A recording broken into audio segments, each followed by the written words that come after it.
ठीक है। तो कंट्रास्ट क्या होता है एक्चुअली, है कि आयोडीनेटेड सोल्यूशन होता है, जिस वजह से हम लोगों को इमेज जो है वो प्रॉपर नजर आ रहा है, या वैसा हम लोगों को नजर आ रही है। अब इसकी दो तरह से आप इसको जो है वो इंजेक्ट कर सकते हैं। या तो आप पावर इंजेक्टर यूज करें, या आप हैंड के जरिए दें। ठीक है, मैनुअल दें। ज्यादातर जो टेक्निक यूज की जाती है वो बाय हैंड किया जाता है। ठीक है, क्योंकि पावर इंजेक्टर में फिर आपको वेरिएबल रेट्स जो है वहां पे सिलेक्ट करने होते हैं, जैसे आप सीटी स्कैन वगैरह में या एमआरआई में अगर आप पावर इंजेक्टर के जरिए देते हैं तो आपको उसके लिए वो यूज किया जाता है, पावर इंजेक्टर। ठीक है। तो अब ये है कि इसमें फिर उन्होंने इसकी जो है वो अमाउंट्स बता दिए हैं कि अगर आप हैंड के जरिए मैनुअल दे रहे हैं तो उसके लिए आप क्या क्या अमाउंट रखेंगे। तो आरसीए के लिए जो अमाउंट है वो टोटल 6 ml है, और उसका रेट क्या होता है, वो 3 ml/सेकेंड के हिसाब से आप ले सकते हैं। और मैक्सिमम प्रेशर जो आपने लगाना है सिरिंज के जरिए वो 450 पास्कल होता है, पीएसआई। और अगर लेफ्ट कोरोनरी आर्टरी की बात करें तो इसकी ब्रांचिंग ज्यादा होती है, इसलिए इसका थोड़ा सा इससे ज्यादा जो है कंट्रास्ट होता है, वो 10 ml। और इसके साथ डाइल्यूट भी किया होता है। ठीक है, कंट्रास्ट जो आप देते हैं वो साथ डाइल्यूटेड कंट्रास्ट होता है, आप कोई सिर्फ कंट्रास्ट नहीं देते। और इसकी स्पीड इससे फोर एम एल मैम ये पर सेकेंड रखी है। 450 PSI क्या है? प्रेशर के जो आपने ये सिरिंज है इस पे ऐसे बैक से जो प्रेशर आपने लगाना है दैट इज प्रेशर। तो ये भी इसका 450 ही होगा। यानी कि फ्लोर रेट और फिर प्रेशर भी तो मेजर करते हैं ना, किस प्रेशर से आप दे रहे हैं। तो वो प्रेशर वो उसकी सिरिंज की बैक साइड से जो प्रेशर हम जिस तरह से प्रेशर देंगे उसकी बात की जाती है। तो इसमें जो है ये जो कंट्रास्ट मीडिया वाला टॉपिक लिखा हुआ है ये पेज नंबर 115 पे है, सिर्फ इतना ही आपने करना है। अच्छा जी। फिर ये एक आयोडीनेटेड सोल्यूशन होता है, दो तरह से इसको दे सकते हैं, पावर इंजेक्टर के जरिए या यहाँ पे इसको हैंड टेक्निक। हैंड टेक्निक के जरिए फ्लो रेट जो है वो 2 to 4 ml/सेकेंड ही आप रखते हैं। ठीक है। बाकी जो है कि इसको करने की टेक्निक ये होती है कि आपकी जो उसकी टिप होती है सिरिंज की, let's suppose this is your syringe. ये जो सिरिंज है इससे टिप ऐसे होनी चाहिए, 30 डिग्री एंगल पे ही होना चाहिए, बैक साइड से आपको होना चाहिए। इसका क्या फायदा होगा, अगर टिप डाउन है तो जो एयर बबल्स हैं वो आपके इस एरिया में रहेंगे रिंच के, और वो जो क्या कहते हैं एयर बबल्स है उनका ब्लड सर्कुलेशन में जाने का खतरा जो है वो कम से कम होगा। और जितने ये खतरा कम से कम होगा उतना पेशेंट सेफ्टी हमारी ज्यादा होगी। ठीक है। अब हम आते हैं कैथेटर्स की तरफ। सबसे पहले तो एक चीज जो हमें पता होनी चाहिए, what are the catheters. Book से इसको रीड कर लीजिएगा। अच्छा, जो कैथेटर वाला टॉपिक है ये तो मैं आपको शॉर्ट नोट्स की फॉर्म में लिखवा रही हूँ, लेकिन बुक से अगर आपको टाइम मिले तो लाजमी रीड करें ताकि आपकी कंफ्यूजन भी इस टॉपिक की दूर हो जाए। कैथेटर्स पहले तो डिफाइन हम करेंगे, कैथेटर्स होते क्या है। तो catheters are the small plastic tubes.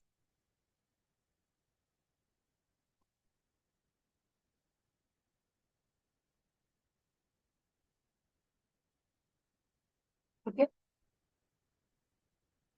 Use to assess the coronary ostium. अंदर नहीं जाता, सिर्फ ओस्टियम तक ही ये पड़ा होता है। ठीक है। और ओस्टियम मैंने आपको बताया था आर्टरी का जो स्टार्ट होता है वो उसका ओस्टियल पॉइंट होता है। कोई भी आर्टरी है, लेट्स सपोज अगर ये लेफ्ट मेन स्टेम है तो उसका यहाँ से ये एलएडी निकल रही है और ये एलसीएक्स है, तो ये एलसीएक्स का ऑस्टियम, ये एलएडी का ऑस्टियम, और यहाँ से लेफ्ट मेन है तो ये लेफ्ट मेन का ऑस्टियम। ठीक है। तो जो भी आर्टरी का स्टार्टिंग पॉइंट होता है that is known as ostium. अब कैथेटर का कुछ एक कह लें कि स्पेसिफिक इसकी इनकॉर्पोरेशन होती है, इसका एक स्ट्रक्चर होता है प्रॉपर। और इसमें वो दो चीजें हमारी मेन होती हैं। इंटरनल साइड पे इट मस्ट इनकॉर्पोरेट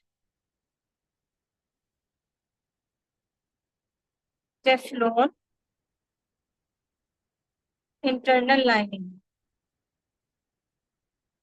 फिर आ जाता है इसमें मेटल या प्लास्टिक ब्रेड होना चाहिए।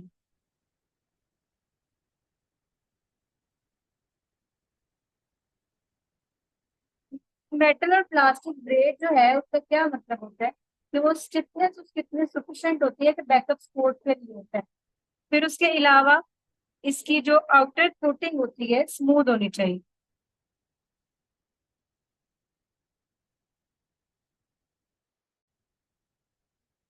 अगर वो आपसे ये पूछते हैं what are the properties of a catheter, तो उसमें आप ये बता सकते हैं कि आपका जो कैथेटर होता है, एक तो उसकी स्मूथ आउटर कवरिंग होनी चाहिए, उसमें टेफ्लॉन लाइनिंग होनी चाहिए। जो टेफ्लॉन लाइनिंग है, इसका क्या फंक्शन होगा? It reduce friction. और जो मेटल ब्रेड होता है, और उसमें जो है वो टॉक टॉक आपको पता है कि वो फोर्स होती है, तो ये टॉक प्रोवाइड करता है।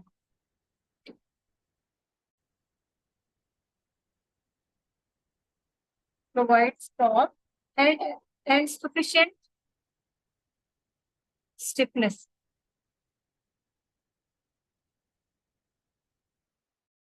जी, और ऐसे ये इंटरनल मूव कर सकता है आर्टरी के अंदर। ठीक है जी। अब आगे हम आ जाते हैं टाइप्स ऑफ कैथेटर की।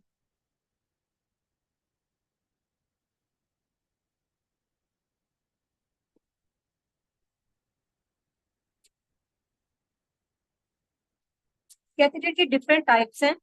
पहले तो आपको इनके नाम पता होने चाहिए कि कैथेटर के नेम क्या क्या है। ठीक है, पहले आते हैं यूडिकन्स।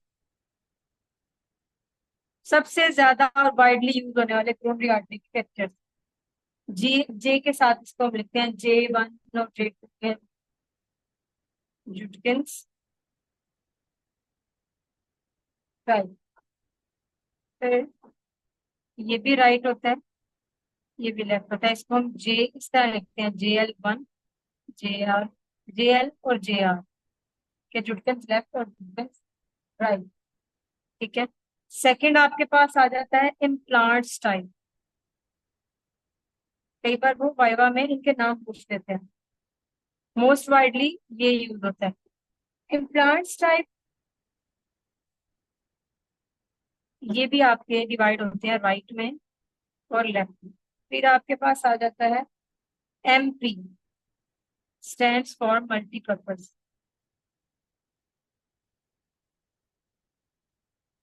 ठीक है। उसके बाद आपके पास आ जाता है, इनमें राइट लेफ्ट नहीं होता। फिर आ जाता है जी आपके पास कुछ स्पेशल पर्पज कैप्चर होते हैं हमारे पास।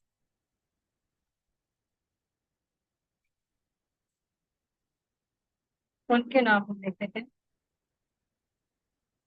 और वो है फेमरल एंजियोपिन।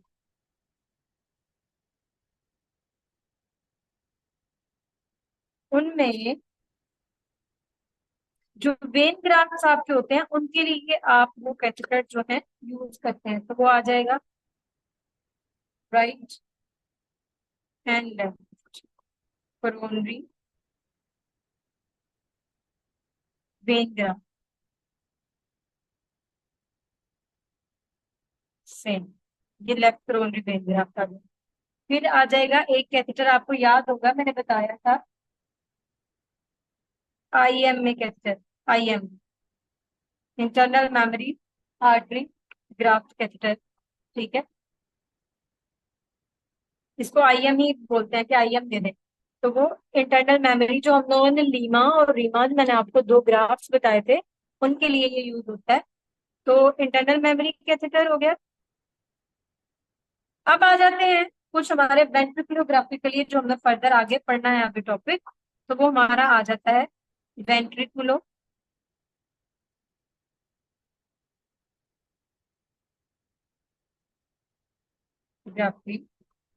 कैथेटर्स।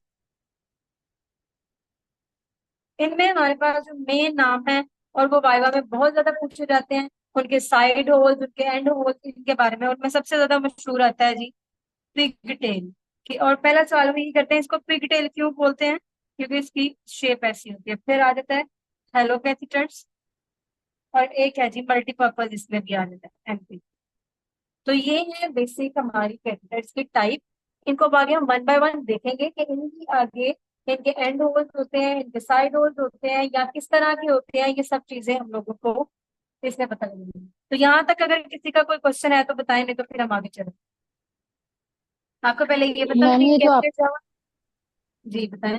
कैथेटर की जो प्रॉपर्टीज बताई हैं वो समझ नहीं आई। कैथेटर की 3 तरह की प्रॉपर्टीज होनी चाहिए। देखें, अगर आपकी ये ट्यूब है, इसमें किसी किस्म का टॉर्क नहीं होगा, कोई फोर्स नहीं होगी, तो ये आपकी जो आर्टरीज है वो तो वैसे ही बहुत जल्दी स्पेजम में और इस तरह चली जाती हैं। तो अगर यही स्ट्रेट नहीं रहेगा उनमें जाके, तो इसका कोई फंक्शन नहीं है, कोई काम नहीं है। अगर ये किंक हो जाएगा तो किसी काम का कैथेटर नहीं है। तो इसमें 3 प्रॉपर्टीज होती हैं। स्मूथ होना चाहिए, जो इसकी ये आउटर कवरिंग है ये स्मूथ होनी चाहिए। ताकि आउटर कवरिंग स्मूथ होगी तो ही आप इंटरनली उसमें आर्टरी में मूव कर सकेंगे, वरना ये फ्रिक्शन की वजह से आप आर्टरी को रप्चर कर सकते हैं, खराब कर सकते हैं। टेफ्लॉन इंटरनल लाइनिंग होनी चाहिए ताकि वो भी फ्रिक्शन को रिड्यूस करे, अंदर कंट्रास्ट फ्लो। मेटल या प्लास्टिक ब्रेडेड होना चाहिए। ठीक है, वह ज्यादा प्लास्टिक ब्रेडेड होता है, मेटल नहीं का। उसकी वजह भी यही है कि वो टॉर्क प्रोड्यूस करता है और सफिशिएंट स्टिफनेस, मेन इसकी स्टिफनेस है। अगर इसमें स्टिफनेस नहीं होगी तो ये अंदर आर्टरी के अंदर जाके ये फोल्ड हो सकता है और खराब हो सकता है। ठीक है। मैम ये फिर वाला टॉपिक कैथेटर्स का के पेज नाम, नंबर 120 से है ना? ये अब जो टॉपिक हम लोग ये कवर कर रहे हैं ना, ये आगे आप S120 से जहाँ पे स्पेशल टाइप के कैथेटर्स की टाइप जो है ना, वहां से आपने स्टार्ट करना है। मैम ये uh, usefulness of biplane coronary angiography page number 118 ये भी नहीं करना? ये करना है, ये सिर्फ ये एंड में मैं आपको बताऊंगी। इसमें सिंपल आपको ये पता होना चाहिए कि इससे एडवांटेज क्या होता है। ठीक है। आपने स्टार्ट करना है कोरोनरी एंजियोग्राफिक कैथेटर से, पेज नंबर 120 से। और ये आपका आगे जितनी कैथेटर्स की टाइप्स लिखी हुई है ना, इन सब में वो आपको इनको कवर करेगा तो हाथ पढ़। ठीक है। और ये प्रॉब्लम से पहले पहले 128 पेज से पहले पहले मैं तो ये पढ़ा दूंगी आपको शॉर्ट करके, लेकिन आपने टाइम निकाल के बुक से इस टॉपिक को एक बार रीड लाजमी देनी है। ठीक है। मैंने इस चैप्टर की मार्किंग करवाई थी मैम लाइबा, शायद आप एब्सेंट। मैम आपने स्पेशल पर्पस के थिएटर के आगे ये फेमरल वाली क्या बात लिखी है? स्पेशल पर्पस कैथेटर जो है वो फेमरल, अगर आप फेमरल रूट के जरिए अगर आप एनजीओ कर रहे होते हैं ना, तो उसमें कुछ स्पेशल पर्पस कैथेटर्स यूज होते हैं। जैसे लीमा मैंने बताया था कि अगर आपने ग्राफ्ट्स को असेस करना है तो आप वहां से यूज करेंगे। ठीक है। वो right coronary when graft, left coronary when graft, और उसके बाद इंटरनल मेमोरी आर्टरी का। अच्छा जी। अब आगे हम इनको वन बाय वन करते हैं अभी। सबसे पहले हम आ जाते हैं अपने जुटकिंस पे, जो सबसे ज्यादा कॉमन और सबसे ज्यादा यूज होने वाले हमारे कैथेटर्स।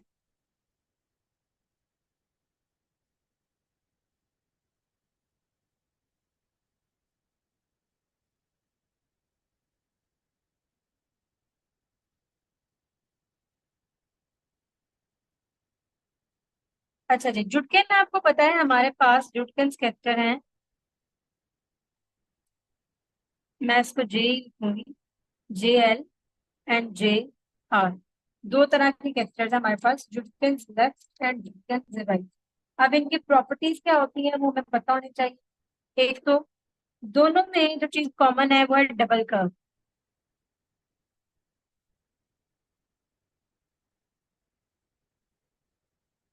इनकी जो कर्व है वो डबल होती है। ठीक है।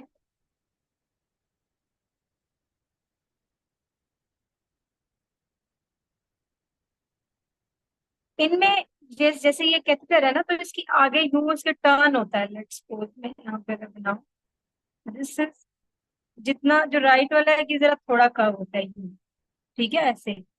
और जो लेफ्ट वाला है उसकी कर्व जो है वो जरा ज्यादा डीप होती है, ऐसे होती है ये। ठीक है। एक कर्व ये है, एक कर्व ये है, इसकी भी यहाँ पे एक कर्व, एक ये। इनको प्राइमरी और सेकेंडरी कर्व्स का नाम दिया जाता है। ठीक है। तो length between primary and secondary curve determine करती है साइज ऑफ कैथेटर दोनों में, जो इनके दरमियान ये लेंथ।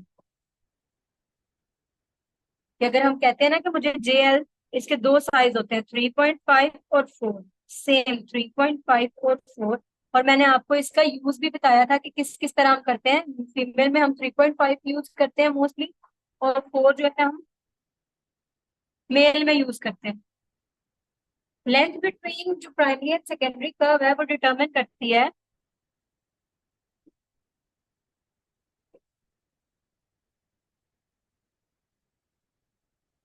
Size of catheter.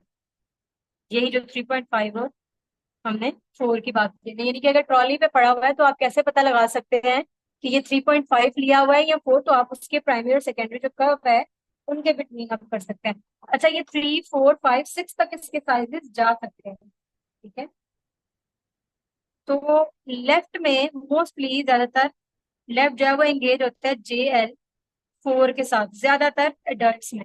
लेकिन मैंने आपको इसकी बताया कि एडल्ट जो मोस्टली मेल के लिए आप यूज करते हैं JL4, और फीमेल के लिए आप यूज करते हैं JL3.5। ये दोनों के लिए सेम यही चीज है। ठीक है, अब हम आते हैं इसकी तरफ। तो इसमें भी डबल कर्व होती है, और इसमें भी साइज जो है इसका सेकेंडरी कर्व से मुहैया किया जाता है। और इसमें भी जो यही वाली बातें हैं सेम, लेकिन सिर्फ ये कि ये कर्व में डिफरेंस होता है। इसका कर्व सिर्फ इतना होता है, इसका जरा डीप कर्व। तो इसलिए हम इसको जुटकन्स लेफ्ट और इसको हम कह देते हैं जुटकन्स राइट। तो इसका भी साइज जो है लेंथ ऑफ, ये प्राइमरी कर्व और सेकेंडरी के दरमियान डिस्टेंस से जो है वो पता लगाया जाता है। इसका साइज जो है, ये लेंथ इसकी जो है वो सेकेंडरी कर्व से पता लगाई जाती है क्योंकि वो छोटी होती है। तो इसमें भी साइज आपके पास आ जाता है 3.5, 4 एंड 5। इसमें आपके पास 3.5, 4, 5 एंड 6 ये साइज अवेलेबल। फिर आपके पास आता है कि जो 4 सेंटीमीटर वाला होता है वो ज्यादातर यूज होता है।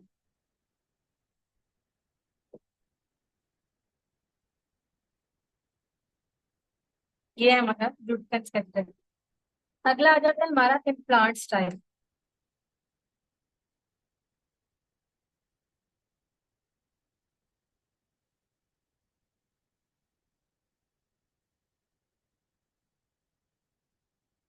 वो भी सेम हमारे पास राइट और लेफ्ट है।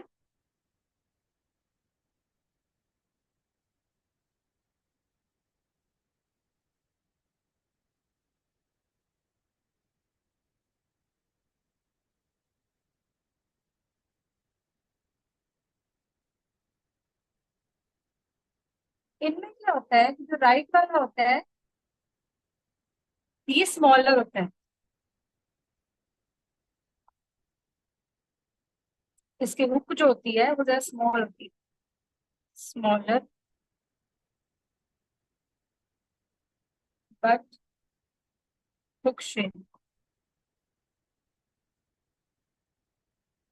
जो लेफ्ट वाला होता है वो tree shape half circle with tapered tip. ठीक है, यानी कि हाफ सर्कल। ये अब नेट से आप निकाल के इनकी पिक्चर देख सकते हैं। Plus tapered tip. और इन प्लांट्स का जो साइज होता है वो होता है 1, लेफ्ट का 1, 2 एंड 3। 1, 2 और 3। ठीक है, और जो ये 1, 2 और 3 बताता है ना, ये हमें इसकी जो ये कर्व यहाँ से होती है उसका डायमीटर बताता है अकॉर्डिंग टू द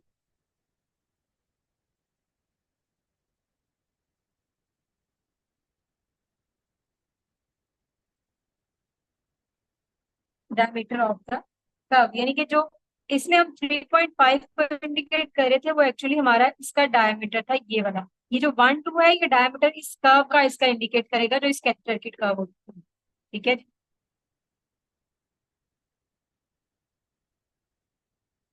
और यहाँ पे मोस्ट कॉमनली यूज होने वाला साइज है साइज 2।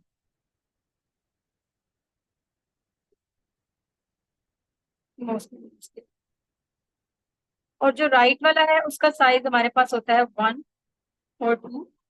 और जो ज्यादातर यूज होता है वो 1। ठीक है, ये हो गया हमारा इम्प्लांट स्टाइल। आगे हम चलते हैं MP की तरफ, मल्टीपर्पज की तरफ। मल्टीपर्पज जो है वो किस तरह का होता है?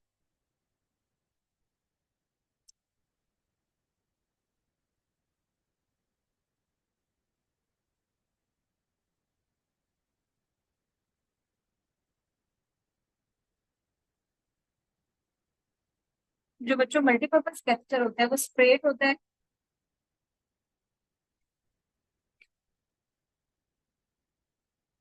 अब इसमें जो याद रखने की चीज है, मल्टीपर्पज में हम एंड होल की और साइड होल की बात करेंगे। वैसे तो ये स्ट्रेट है, but it has one end hole and two side holes.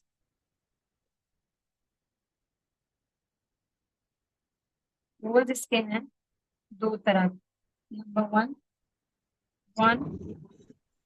And hole, two hole. यानी कि अगर ये हमारा यू स्ट्रेट कैथेटर है और ये इसकी टिप है, इसकी टिप पे इधर एक होल है और इसकी ये साइड्स पे यहाँ पे हो सकता है एक इधर हो और एक इधर, ठीक है, लेकिन यहाँ पे तो ये इनके इन साइड्स होल की बात हो रही है, ठीक है, ये चीज आपको याद है। माइल्डली ये एंगुलेटेड होता है।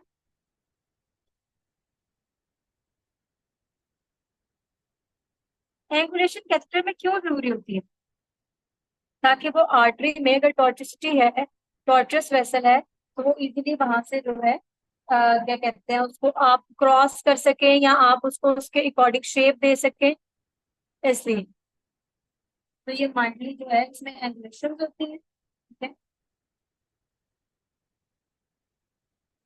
और ये मल्टीपर्पज को आपको याद होगा, हमने पीछे वेंट्रिकुलोग्राफी में भी लिखा, तो इसको मल्टीपर्पज क्यों बोलते हैं? इसके यूज की वजह से। तो इसको आप यूज कर सकते हैं, can be used for right, for left, plus ventriculography. यानी कि इसलिए इसका नाम मल्टीपर्पज, कि आप इसको डिफरेंट के लिए आप यूज कर सकते हैं। तो ये तीन कैथेटर्स अब तक आपको क्लियर हैं? यहाँ तक अगर किसी का कोई क्वेश्चन है, पिक्चर्स अब आप इसके खुद नेट से देखेंगे, ठीक है। अगला हमारा आता है special purpose femoral angiography catheters के। जो स्पेशल पर्पज वाले हैं उसमें राइट कोरोनरी वेन ग्राफ्ट है, लीमा है, ये हमारे केस में ये यूज होते हैं, ठीक है। यहाँ तक अगर किसी का कोई क्वेश्चन है तो पूछ सकते हैं। आगे चलते हैं। आगे हमारा आ जाता है स्पेशल पर्पज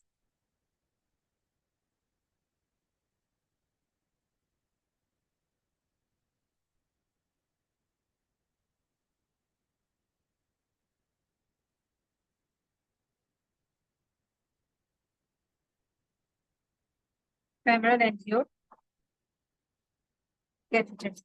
अब स्पेशल पर्पज में हमारे पास तीन नाम हमने पढ़े थे, कौन कौन सा था? अगर किसी को याद है तो कौन बताएगा? Right coronary when right graft coronary when, right, left right coronary, coronary, femoral coronary और ग्राफ्ट। इंटरडल में मिल रही है। राइट कोरोनरी, फिर आ गया लेफ्ट कोरोनरी, और यहाँ आ गया हमारे पास आईएम। ये सारे हमारे वेन ग्राफ के कैप्चर्स हैं। पहले हम राइट को पढ़ते हैं। जो राइट वाला वेन ग्राफ कैपिटल है वो सेम किस तरह का होता है? टू सेम लाइक राइट जुस्टेंस, सिमिलर टू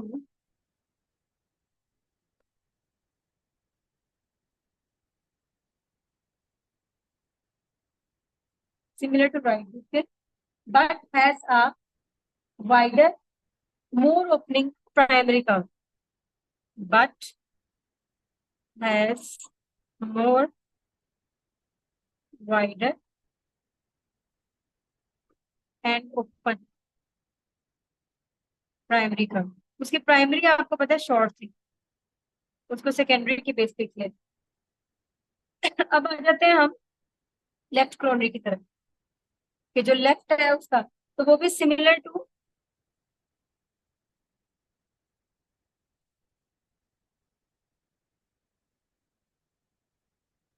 ये आपका जो है ये भी राइट की तरह का होता है, ठीक है। जो लेफ्ट वाला है सिमिलर टू, बल्कि लेफ्ट की तरह का ही होगा,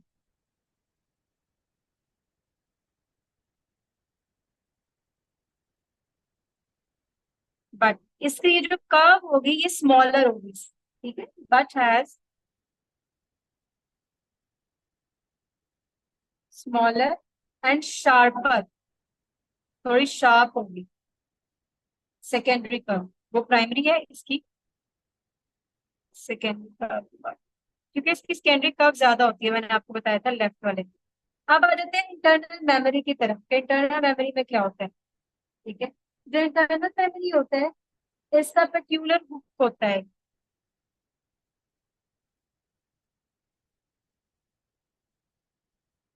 इसकी शेप कुछ जो है ना वो यूं ऐसे करके होती है, यूं ऐसी हुक सी होती है इसकी बनी हुई। ठीक है, तो हुक किसकी होती है? शेप टिप, शार्प टिप और शेप होती है, ये शेप इसकी बनी होती है, इसीलिए तो उसको हम लीमा के लिए यूज करते हैं। इसकी टिप जो है वो प्रॉपर शेप हुई होती है।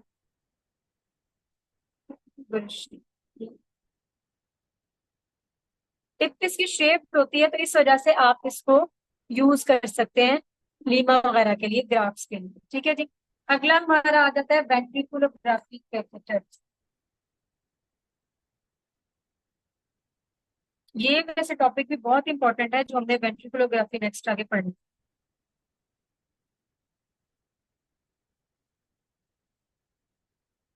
इसमें भी हमने तीन नाम पढ़े थे।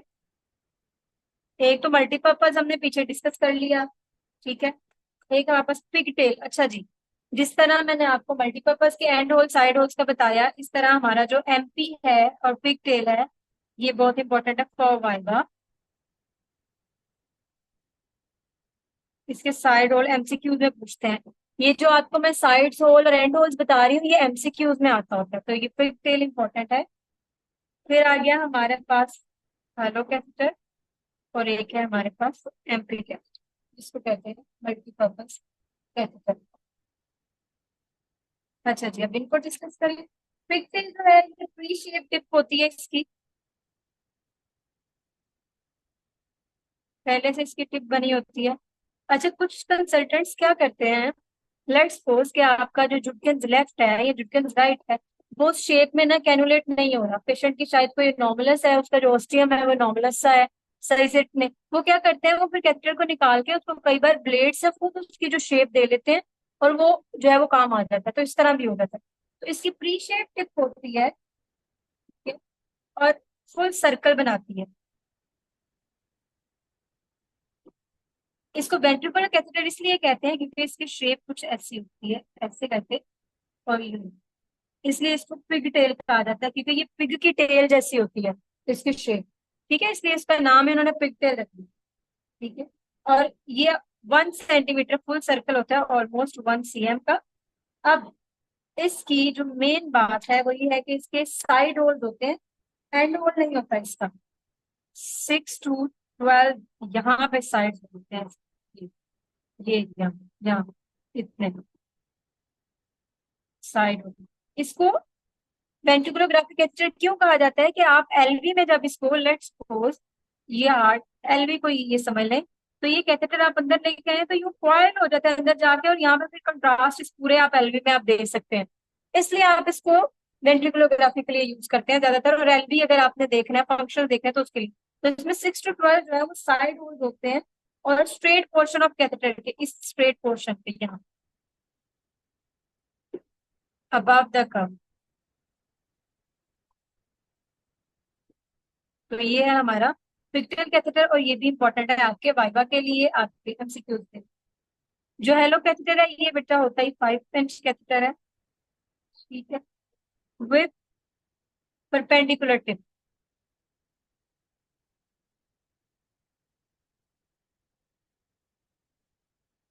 ठीक है,